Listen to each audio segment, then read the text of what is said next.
Welcome back नाजरीन। आज हम बात करेंगे कि एक तरफ मामला यह है कि हुकूमती सतह पर इक़दामात के हवाले से बातचीत की जाती है कि नॉन कस्टम अशिया के ऊपर पाबंदी होनी चाहिए, स्मगलिंग की रोकथाम मुमकिन बनानी चाहिए और साथ साथ टैक्स के ऊपर बहुत सारी चीज़ें जो हैं वो हिकमत अमली सामने आ रही हैं। हुकूमती जो वज़रा हैं वो भी इसके ऊपर प्रेस कॉन्फ्रेंस के ज़रिए आवाम को आगाह करते दिखाई देते हैं। मगर एक मामला ये हुआ है कि ज़िला वस्ती में FIA के विंग ने जो है वो कार्रवाई की है और एक बस से उसके खुफिया खानों में मौजूद कुछ सिगरेट्स के पैकेट हैं वो बरामद किए हैं। मगर अहम बात यह है कि प्रेस रिलीज में उन्होंने जो इजहार किया है वो ये है कि ये बलूचिस्तान से बस चलती हुई कराची कैसे पहुंची।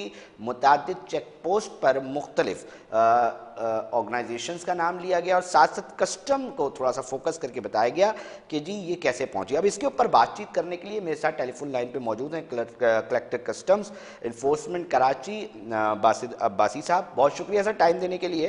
थोड़ा सा मैं ये जानना चाहूँगा सर ये क्या मामला है, किस तरह कार्रवाई हुई। और अक्सर हम ये देखते हैं कि बहुत सारी बसेज और मुख्तलिफ रूट से होती हुई आती हैं और इन्हीं खुफिया खानों में मुख्तलिफ चीज़ें होती हैं, तो ये क्यों नहीं पकड़ में आती सर? देखें, ये जो कार्रवाई जिसका हमें पता लगा है, तो एक तो ये सबसे पहली बात ये कि ये इस बस के खुफिया खानों में थी और जो कि आप देख सकते हैं कि वो स्क्रू ड्राइवर से उन्होंने वो खोल कर खाने, तो वहां से ये सिगरेट के जो पैकेट थे ना ये बरामद किए। बिल्कुल। अभी इनकी एग्जैक्ट क्वांटिटी तो खैर हमें नहीं पता, लेकिन ये खुफिया खानों में छुपाई गई थी। बिल्कुल। अब जब भी चेक पोस्ट जो है, जैसे हमारी जो चेक पोस्ट है कराची में, जो मेन जो चेक पोस्ट है, वहां पे जब बस आती है तो वहां ट्रैफिक का एक अज़्दहाम होता है। बिल्कुल। वो बसें चेक भी की जाती हैं, लेकिन जरूरी नहीं होता कि हर खुफिया खाना जो है वो हर दफा पकड़ में आ सके। तो ऐसा हो भी सकता है कि कोई खुफिया खाने जिसमें पैसेंजर भी बस में बैठे होते हैं और जाहिर है स्टाफ के पास इतना टाइम नहीं होता, लिमिटेड स्टाफ होता है कि जी वो हर चीज को इतनी बारीक बीनी से चेक कर सके। पहली बात तो ये है। ठीक है। और दूसरी बात ये कि ये जो हमारी चेक पोस्ट है, यहाँ पर ये ज्वाइंट चेक पोस्ट है। इसके साथ पाकिस्तान रेंजर्स की चेक पोस्ट है, इसके साथ दूसरी तरफ पाकिस्तान पुलिस, ये सिंध पुलिस की चेक पोस्ट है और दोनों agencies anti smuggling power exercise कर रही हैं। और उससे कुछ फासले पर पहले जो कराची को ट्रैफिक आती है बलूचिस्तान से, उस पर पाकिस्तान कोस्ट गार्ड की एक बहुत बड़ी चेक पोस्ट है। तो जो भी गाड़ी आती है, जो भी बस आती है, वो इन तमाम चेक पोस्ट से गुजरती है। तो ऐसा मामला नहीं है कि अगर ये कोई चीज, कोई खुफिया खाने थे वो किसी एक चेक पोस्ट पर किसी एक इदारे के एहलकार की नजर में नहीं आए, तो इसका मतलब है कि वो कोई इतनी महारत से बनाए गए थे कि वो सारी चेक पोस्ट से वो मिस हो गए। तो बासित साहब फिर सवाल ये उठता है, बासित साहब फिर क्या ऐसे इकदाम उठाए जाएं कि ये जो खुफिया खानों से भी जो चीज आ रही है वो भी रोकी जाए? उसके ऊपर क्या वर्किंग चल रही है, क्या इकदाम उठाए जा रहे हैं? जी, जिस तरह इस बस को इतला पे रोका गया, ऐसे ही पाकिस्तान कस्टम्स भी कार्रवाई करती है और मुख्तलिफ खुफिया इतलात की बेस पर हमने काफी बसेज ऐसी पकड़ी हैं जिनमें खुफिया खानों में सामान होता है। ऐसा नहीं है कि खुफिया खानों में कोई भी सामान रख के लाएगा तो वो ले आएगा। हमने ऐसे टैंकर पकड़े हैं कि जो ऊपर कुछ और लदा हुआ था, LPG के टैंकर में डीजल था, स्मगल डीजल था, फिर रेत के नीचे छालियां छुपाई गई थी, फिर मट्टी के नीचे तेल था, फिर इसी तरह कोयले के नीचे शराब की बोतलें थी। तो ये जो कंसीलमेंट है, ये जो खुफिया खाने हैं, ये हमारे हर दूसरे रोज केस हो रहे होते हैं। ऐसा नहीं है कि इनको छोड़ा गया है। मैं सिर्फ ये बता रहा हूं कि किसी एक जगह पर किसी एक चीज का निकल जाना, और उसमें वो कोई ऐसी बात नहीं है कि लाजमी किसी एक एजेंसी ने उसको कहा होगा, क्योंकि ये तो मुमकिन नहीं है कि जहां एजेंसियों की लाइन में चेक पोस्ट हैं और बिल्कुल एक ही जगह पर साथ हैं, वहां किसी एक एजेंसी का सिंगल रोल तो आप रूल आउट, मतलब उसको तो पॉइंट आउट नहीं कर सकते।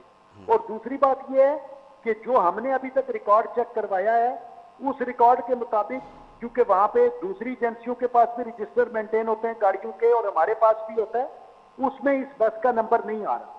तो ये अभी तक गारंटीड नहीं है कि इस बस ने रूट कौन सा फॉलो किया। ओके। वैसे जो प्रेस रिलीज जारी हुई है, सर्कुलेट हुई है, उसके अंदर बताया गया है कि जी बलूचिस्तान से कराची पहुंची है। मैं ये भी जानना चाहूँगा सर, क्या मजीद इकदाम किस तरह उठाए जा रहे हैं चेक एंड बैलेंस को मजीद बेहतर बनाने के लिए? कस्टम्स जो है वो क्या इकदाम कर रहे हैं? क्योंकि देखें सर, माफिया और इन तमाम लोगों से जो ताल्लुक़ रखने वाले लोग हैं वो मजबूत भी हैं और हम ये देखते हैं कि बहुत शातिर भी हैं। उनकी जो ये महारत है उसको काबू करने के लिए, उनकी चीज़ों को पकड़ने के लिए, और वो जो मईशत के ऊपर भी बात हो रही है नेशनल लेवल पर, उसमें कस्टम और मजीद किस तरह किरदार अदा कर रही है, कर सकती है? जी बिल्कुल, आप ऐसा है कि इस पे ना सिर्फ ये कि हमारी जो इन्फोर्समेंट है चेक पोस्ट पे वो हमने सख्त की हुई है, बल्कि हम मोबाइल यूनिट्स के जरिए ना सिर्फ अपनी चेक पोस्ट को चेक करते रहते हैं, बल्कि इन्फॉर्मर्स के नेटवर्क के जरिए इन तमाम चीजों को पकड़ा भी जाता है। दूसरी चीज ये है कि जो एसेंशियल कमोडिटीज हैं जैसे शुगर है, व्हीट है, यूरिया है, इनकी मुल्क से बाहर जाने के लिए जो एफर्ट है उसमें एक जैसे गवर्नमेंट ने प्रोसीजर बनाया है कि एक सूबे से दूसरे सूबे में जाने के लिए एक एसओपी फॉलो किया जाएगा। अगर वो ना किया जाए तो उनको भी पकड़ा जा रहा है, यानी जो सूबे से बाहर चीजें जा रही हैं और जिनकी इंटेंशन ये है कि वो स्मगल हो सकती हैं और मुल्क की मैशत को नुकसान पहुंचाएंगी, हम उनको भी पकड़ रहे हैं। और तीसरी बात यह है कि जो ये इस किस्म के खुफिया खानों में थोड़ी थोड़ी क्वांटिटी में करके लाने की, इसका एक वजह यह है कि क्योंकि इन्फोर्समेंट सख्त है, इसलिए वो एक गाड़ी में गाड़ियां भर कर बड़ी बड़ी गाड़ियों में अब इस तरह लाने के काबिल नहीं है, तो वो छोटी छोटी गाड़ियों में खुफिया खानों में या कंसीलमेंट्स में लाने की अटेम्प्ट करते हैं। और वो अटेम्प्ट इसलिए करते हैं कि जाहिर है उनके पास ये खुला मौके मौजूद नहीं है कि वो किसी बड़ी कंसाइनमेंट को एक साथ ला सकें। तो इन्फोर्समेंट का नतीजा सामने आ रहा है और इसकी वजह से स्मगलिंग की कॉस्ट भी बढ़ रही है। तो जितनी हम उनकी कॉस्ट बढ़ाएंगे, जितना हम उनको नुकसान पहुंचाएंगे, उतना जाहिर बात है मुल्क की मैशत को फायदा होगा और जो ट्रेडर्स हैं वो लीगल ट्रेड की तरफ आएंगे। अच्छा सर, हमने ये सुना था कि ट्रैक एंड ट्रेसिंग सिस्टम के हवाले से भी बातचीत हुई थी, वज़ीर आज़म साहब ने भी इसके ऊपर बातचीत की थी, वो क्या मामला है? क्यों तमाम निज़ाम होने के बावजूद, और क्या कस्टम का ये मैंडेट है कि अगर टैक्स चोरी हो रहा है और उस पर स्टैंप नहीं लगी हुई तो वो उसके ऊपर भी कार्रवाइयाँ होंगी? क्योंकि खुलेआम ये माफिया काम करता दिखाई देता है बासित साहब। कि बेसिकली तो वो वैसे तो जो ट्रैक एंड ट्रेस था वो उसका ज्यादा जो मॉनिटरिंग और उसकी जो सिस्टम था वो तो इंडियन रेवेन्यू सर्विस से रिलेटेड था, एफबीआर का, क्योंकि बिल्कुल इनलैंड के जो टैक्सेस होते हैं बिल्कुल वो मैनेज कर रहे होते हैं। लेकिन बहरहाल कस्टम्स ने जो अपना रोल उसमें प्ले करना होता है, जहां पे बॉर्डर्स पे जो पॉइंट आ जाते हैं या जो चेक पॉइंट्स है वहां पे कस्टम बिल्कुल उसको मैनेज करती है और जो उसका जो पोर्टल है वो फॉलो किया जाता है। और वो ज्यादा एसेंशियल कमोडिटीज के लिए था कि जब पाकिस्तान कस्टम जहाँ पे अपना रोल प्ले कर रही थी तो वहां पे वो कर रहे हैं। और जो भी सिस्टम जब आप डेवलप करते हैं तो जाहिर बात है समटाइम्स उसमें कोई प्रॉब्लम आ जाता है और उसको फिर एड्रेस भी किया जाता है। तो कस्टम्स तो ऐसी तमाम चीजें जो नॉलेज में आती हैं कस्टम्स के, उनको वो एड्रेस करने की कोशिश करता है। अच्छा बासित साहब, माशी हब है कराची और हम ये बात करते दिखाई देते हैं कि जब से इसके ऊपर स्मगलिंग बिलखुसूस इसके ऊपर काम होना शुरू हुआ है तो बहुत सारी जगहों पे इतलात आ रही हैं कि जी स्मगलर्स को बड़ी परेशानी हो रही है। उनकी जो लाइन है जो पर्टिकुलरली इस्तेमाल होती थी कि जी ये लाइन के ज़रिए इस तरह जो एक मुनज़्ज़म अंदाज था वो नहीं देखा जा रहा।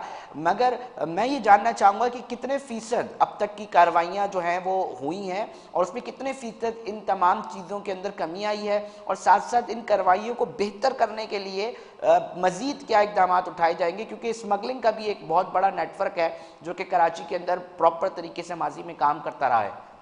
जी, इसमें सबसे बड़ी बात तो ये है कि इसमें आप ये देख सकते हैं, मैंने आपको बताया कि अभी ये छोटी छोटी गाड़ियों में छोटी क्वांटिटीज में कंसीलमेंट्स में लाने की कोशिश कर रहे हैं। इसकी वजह यह है कि इनको बड़ी क्वांटिटीज में और जो बड़ा एक इंस्टीट्यूशनलाइज सिस्टम चलता था वो नहीं चल रहा। दूसरी बात यह है कि गवर्नमेंट ने तमाम एजेंसीज को कहा है कि एक दूसरे से कोऑपरेट करें, और आपने देखा होगा कि हमने शहर में रेड्स भी किए हैं जिसमें हमारे साथ पुलिस भी जाती है, रेंजर्स भी जाती है, और तमाम एजेंसीज ने, कस्टम्स ने, कस्टम इंटेलिजेंस ने, हमने मिल के रेड कंडक्ट किए और काफी इफेक्टिव रेड रहे। जो गोडाउन थे, जो इनकी स्टोरेज प्लेसेस थी, वो भी हमने हिट की हैं। तो उसका फायदा ये होता है कि जब आप उनके गोडाउन और स्टोरेज प्लेसेस को भी हिट कर देते हैं तो ये एक वक्त में ज्यादा चीज ला ही नहीं सकते। अगर ये थोड़ी थोड़ी करके लाएंगे इनकी कॉस्ट बढ़ेगी, इनके पकड़े जाने के चांसेस भी ज्यादा होंगे। तो ये काफी इनको इस तरीके से डेंट पहुंचाया जाएगा। और अभी तो गवर्नमेंट की पॉलिसी बड़ी क्लियर है कि ज्वाइंट चेक पोस्ट बना दी गई है जहां तमाम एजेंसीज एक साथ हैं। जैसे मैंने आपको बताया कि हमारी जो हम मोजको पे ज्वाइंट चेक पोस्ट बनाई गई है एसेंशियल कमोडिटीज के लिए, उसमें कस्टम, पाकिस्तान रेंजर्स, पुलिस और जो प्रोविंशियल एग्रीकल्चर डिपार्टमेंट है और बाकी जो डिपार्टमेंट्स हैं वो सब एजेंसियों के नुमाइंदे वहां मौजूद हैं। ओके अच्छा बासित साहब, मैं थोड़ा सा इसको कंक्लूजन की तरफ भी लेकर जाना चाहूँगा, क्योंकि ताजिर बरादरी को जो है वो एक बड़ा मसला रहता है। वो ये कहते हैं कि जी जाहिर सी बात है एक चीज़ हमें 100 रुपये की पड़ रही है तमाम टैक्सेशन के बाद, और एक चीज़ वही 100 रुपये की वही चीज़ जो है वो हमें 25, 30, 40 रुपये की चोर दरवाजे से आ जाती है। मगर अब ये कहना है कि जी उन रास्तों से भी हो जाती है, मगर जो गोदामों के अंदर सामान पड़ा हुआ है उसमें जो है वो किस तरह की कार्रवाइयां अमल में आई, क्योंकि 100 फुट रोड है किमाड़ी का, उस इलाके के अंदर ही बताया गया था कि बहुत इस ऑपरेशन के दौरान, बिलखुसूस निगरान हुकूमत के दौरान बड़ी कार्रवाइयां की गई थी। अब तक की क्या इतलात हैं आपके पास? उन गोदामों को मजीद चेक एंड बैलेंस किया जा रहा है?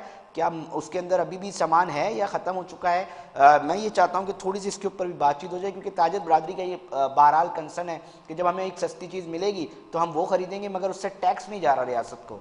जी, वो हमारा यही, मैंने आपको कहा ना, मकसद यही है कि स्मगलिंग को रोका जाए और कॉस्ट ऑफ स्मगलिंग इतनी बढ़ा दी जाए कि उसमें और लीगल ट्रेड में इतना फर्क ही ना रहे। तो वो जब लाजमी बात है कि जब स्मगलिंग शुदा चीज की कीमत भी 70 या 80 रुपए तक पहुंच जाएगी, तो उसके मुकाबले में अगर लीगल चीज 90 या 100 रुपए की होगी, तो एक ज्यादा चांसेस यही है कि 80% लोग जो है वो लीगल ट्रेड की तरफ जाएंगे। एज रिगार्ड आपने 100 फीट रोड का कहा, तो 100 फीट रोड पे हमने ऑपरेशन कंडक्ट किए, कस्टम इंटेलिजेंस ने किए, हमने रेंजर्स की मदद से भी किए, एसएसयू जो सिंध पुलिस का उसके साथ भी मिलकर किए। अब वहां 100 फीट रोड पे जो बड़े गोडाउन थे जहां स्मगल शुदा अशिया रखी जाती थी वो नहीं है। अगर वहां कोई चीज आती भी है, वो थोड़ा अरसा, जैसे इस बस का केस आपने रेफर किया, ये जो एफआईए ने रोकी है कि इसमें कुछ सिगरेट के पैकेट थे जो खुफिया खानों में थे, ऐसे कोई रख के ले आए, वहां थोड़े से किसी जगह पे रखकर उनको आगे तरसील कर दें, वो तो पॉसिबिलिटी है। लेकिन बड़े गोडाउन जहां पे करोड़ों रुपए का सामान डंप किया जाता था और फिर डिस्ट्रीब्यूट किया जाता था, अब कम से कम ऐसी चीज नहीं है। अच्छा बाजी साहब, आखिरी सवाल मैं जानना चाहूँगा कि कौन कौन से ऐसे प्रोडक्ट्स हैं, एक आम आदमी भी यकीनी तौर पे जानना चाहेगा, कि जो ज़्यादातर इन स्मगलिंग और नॉन कस्टम पेड अशिया के अंदर शामिल होते हैं, और कितनी बड़ी तादाद में पहले होते थे, और अब यानी कि जैसे सिगरेट नॉन कस्टम आ रही है तो तादाद वाकई कम नज़र आ रही है। तो मुझे ज़रा अशिया बता सकते हैं कि बेसिकली कौन कौन सी? इसमें एक तो ये जैसे टायर्स होते हैं गाड़ियों के, यूज टायर्स होते हैं, ऑटो पार्ट्स हैं, स्किम्ड मिल्क है, और फिर फैब्रिक होता है। इसमें मुख्तलिफ किस्म के जो आपकी गाड़ियां हैं, नॉन कस्टम पेड गाड़ियां, वो भी होती हैं। तो ये प्रोडक्ट्स तो कॉस्मेटिक्स के भी प्रोडक्ट्स होते हैं समटाइम्स, और इलेक्ट्रॉनिक्स की अशिया भी होती हैं। तो ये तो डिफरेंट किस्म की फूड प्रोडक्ट्स हैं, वो भी इसमें शामिल हैं। तो ये तो एक काफी मिसलेनियस प्रोडक्ट्स हैं, जो कि 8-10 प्रोडक्ट्स हैं, जो कि ज्यादा आइटम्स हैं जो कि प्रोन टू स्मगलिंग है, जिनका मैंने अभी आपको बताया। अच्छा सर, बात ये एक सिर्फ महज बात है या ये हकीकत है कि ज़्यादातर स्मगलिंग का जो सिलसिला है वो बलूचिस्तान के रास्ते से होता हुआ कराची में आता है? जी, इस बात में तो क्योंकि देखें ना, जैसे फूड प्रोडक्ट्स हैं या ये चीजें हैं, वो कुछ मतलब ईरान बॉर्डर से भी एंटर होती हैं। फिर जैसे छालिया है या सिगरेट हैं या इस किस्म के ऑटो पार्ट्स हैं, टायर्स हैं, ये अफगानिस्तान के रास्ते से भी आ जाते हैं। तो ज़ाहिर है वो बलूचिस्तान के रास्ते से ही आएंगे, क्योंकि केपी का तो वैसे ही जब से बॉर्डर सील हुआ है तो वहां से कम है इस चीज की तादाद। तो ये जो आती हैं चीजें वो तो इसी रास्ते से बलूचिस्तान। और मेन मार्केट सर कराची है? नहीं, देखें, ये main market Karachi one of the main market है। जैसे जो इवन जो स्मगल फ्यूल प्रोडक्ट्स हैं या जो स्मगल अशिया हैं, वो बलूचिस्तान से थ्रू जैकबाबाद के रास्ते, अगर उन्होंने पंजाब या साउथ पंजाब या अंदरूनी सिंध में जाना हो तो वो रास्ता भी यूज करते हैं। और सर गोदाम आप लोगों की तजुर्बे में क्या बाईपास भी कर सकते हैं। ओके, बस कराची एक वन ऑफ द मार्केट्स आप कह सकते हैं। ओके। अच्छा सर, आपने जब जब कार्रवाइयाँ की कस्टम्स ने और दीगर, मैं इसलिए पूछ रहा हूँ कि वो कौन कौन से मेन पॉइंट्स इलाके हैं कराची के जहाँ पर आप लोगों को बड़ी मिकदार में, बड़ी तादाद में जो है वो नॉन कस्टम अशिया बरामद हुई हैं? कौन कौन से गोदाम किन किन इलाकों में पाए गए वो? देखिए, एक तो वो 100 फीट रोड का यूसुफ कोट का इलाका था, ठीक है, साइट के इलाके में, सोहराब कोट के इलाके में, और कुछ एक तो रेड हमने किए थे बोल्टन मार्केट में सिगरेट्स के लिए और कपड़े के लिए, और माड़ेपुर के इलाके में। तो बासित साहब, इसका हजम कितना था? जब ये रेट्स होते हैं तो कितने मालियत का जो माल है वो जब्त किया जाता है और पकड़ा जाता है, इसकी हजम क्या होता है, ताकि उससे हम अंदाजा लगाना मैं ये चाह रहा हूँ कि कितना नुकसान होता है। जी जनाब, ये देखिए, मैं ये बताना चाह रहा हूँ नाजरीन को कि जी ये देखें, इतना इतना करोड़ों रुपए का जो है वो माल पकड़ा गया है। इस साल सिर्फ पाकिस्तान कस्टम्स इन्फोर्समेंट ने जी अब तक फाइनेंशियल ईयर में 10 महीने में 5 अरब से ज्यादा की मालियत की स्मगल शुदा अशिया। सर 5 अरब 5 अरब इस साल, रवा साल? जी, रवा साल। और ये फिगर सिर्फ कराची इन्फोर्समेंट की है। कस्टम इंटेलिजेंस की फिगर होगी, फिर दूसरी जो कलेक्ट्रेट्स हैं उनकी फिगर होगी, वो और होगी। हमारी सिर्फ, मैं आपको collectorate of customs enforcement Karachi की फिक्र बता रहा हूँ। बहुत शुक्रिया बासित अब्बासी साहब, कलेक्टर कस्टम इन्फोर्समेंट कराची हमारे साथ टेलीफोन लाइन पर मौजूद थे। आपका शुक्रिया, आपने मौक़िफ़ दिया। हमारी कोशिश थी कि जिस तरह हुकूमती सतह पर नाज़रीन संजीदगी का मुज़ाहरा देखा जा रहा है, हम ये देख रहे हैं कि मुख्तलिफ़ एजेंसीज़ एक्टिवली रोल प्ले कर रही हैं, और साथ साथ जिस तरह हम ये देखते थे कि जी माजी में ना सबकी जो है वो मौजें लगी होती थी कि जी आ रहा है माल, सस्ता मिल रहा है। एक ताजर जो बेचारा टैक्स देकर अपनी दुकान के बाहर सामान बेच रहा है, तो दूसरी जगह पर उसी के बराबर में एक ऐसा दुकानदार भी मौजूद है जो कि उससे बगैर टैक्सेशन और चोरी का सामान जो है वो ख़रीद कर आराम से कम दामों में बेच रहा है। तो ये बहुत बड़े लेवल पर जो है वो चीज़ें कराची के अंदर रिपोर्ट हो रही थी। हमारे हिसाब में जो ये चीज़ आई है, इसके हमने काउंटर करने के लिए हमने कोशिश की कि इसके ऊपर जो है वो बातचीत की जाए नाजरीन। और अहम अच्छी बात यह है कि जो इदारे हैं वो बहुत एक्टिवली रोल प्ले करते दिखाई दे रहे हैं, और यही वजह थी कि जो collector customs enforcement Karachi Basit साहब हैं, उनका हमने मौक़िफ़ इसलिए जाना क्योंकि उसके ऊपर जो है वो बातचीत हो रही है और डिस्कशन का ये हिस्सा बना था। ताहम हम एक और इशू के ऊपर बात करेंगे, क्योंकि जो ईद है कुर्बानी की वो करीब आती जा रही है। उस सिलसिले में मुख्तलिफ़ जगहों पर जो है वो मवेशी मंडियाँ लगना शुरू हो गई हैं। इसके ऊपर भी बात करेंगे, मगर वक्त हुआ एक ब्रेक का। ब्रेक पे जा रहे हैं, फिर हाजिर होते हैं।